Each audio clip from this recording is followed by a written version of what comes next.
Halo semuanya, perkenalkan nama saya Vicensia Geldakinanti dari kelas 8A akan mengulas novel Tentang Kamu karya Terelie. A. Identitas karya. Novel ini berjudul Tentang Kamu yang ditulis oleh Terelie dengan tahun terbit 2022, penerbit PT Sabak Grip, kota terbit di Depok, serta memiliki jumlah halaman 503. B. Sinopsis. Novel ini bercerita tentang seorang pengacara muda Indonesia bernama Zaman Zulkarnain yang mendapat panggilan dari Sir Thompson, seorang senior di firma hukum Thompson & Co, untuk mengisi kursi lawyer senior. Zaman ditunjuk untuk mencari pewaris dari pemilik warisan yang merupakan orang Indonesia berpaspor Inggris bernama Sriningsih yang meninggal di sebuah panti jompo di Paris. Setelah itu, Zaman pergi ke Paris dan mengunjungi panti jompo tempat Sriningsih menghabiskan masa tuanya. Di sana, Zaman mendapatkan petunjuk dari salah satu pekerja di panti jompo tersebut. Pekerja tersebut memberikan diary milik Sriningsih kepada Zaman.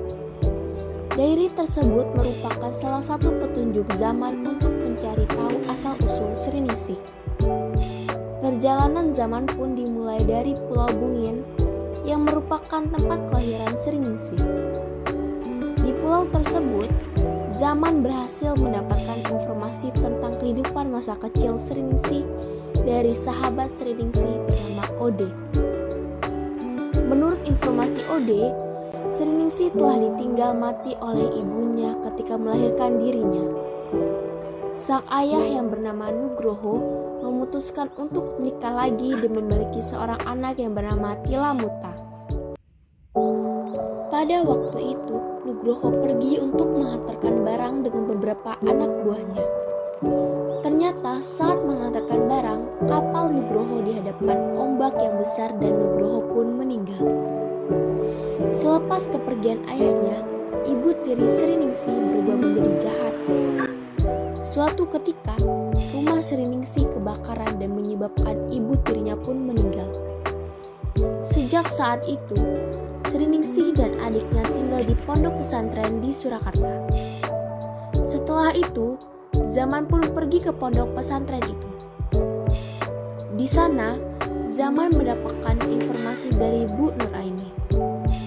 Berkat petunjuk dari Bu Nuraini, Zaman pun kembali mencari sisa-sisa kehidupan Sriningsih di Jakarta.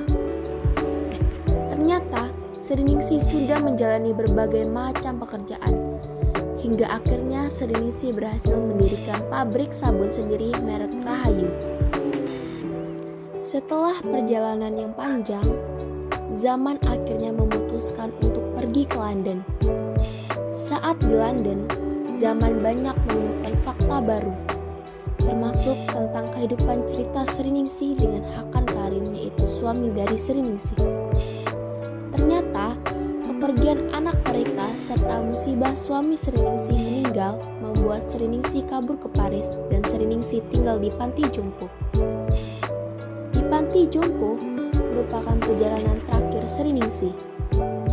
Sebelum meninggal, Sriningsih sempat membuat surat wasiat untuk pembagian harta warisan yang ia miliki. Pada akhirnya, Zaman dapat menyelesaikan tugasnya untuk membagikan dan mendapatkan ahli waris dari Sriningsih. C. Penilaian. Kelebihan dari novel ini ialah ceritanya menarik untuk dibaca oleh kalangan remaja maupun orang dewasa, serta alur ceritanya bagus, sehingga membuat pembaca penasaran akan jalan cerita selanjutnya. Kekurangan dari novel ini ialah bahasa yang digunakan terlalu baku, sehingga membuat pembaca sulit memahami kata-katanya, serta bahasanya terlalu berat untuk dimengerti.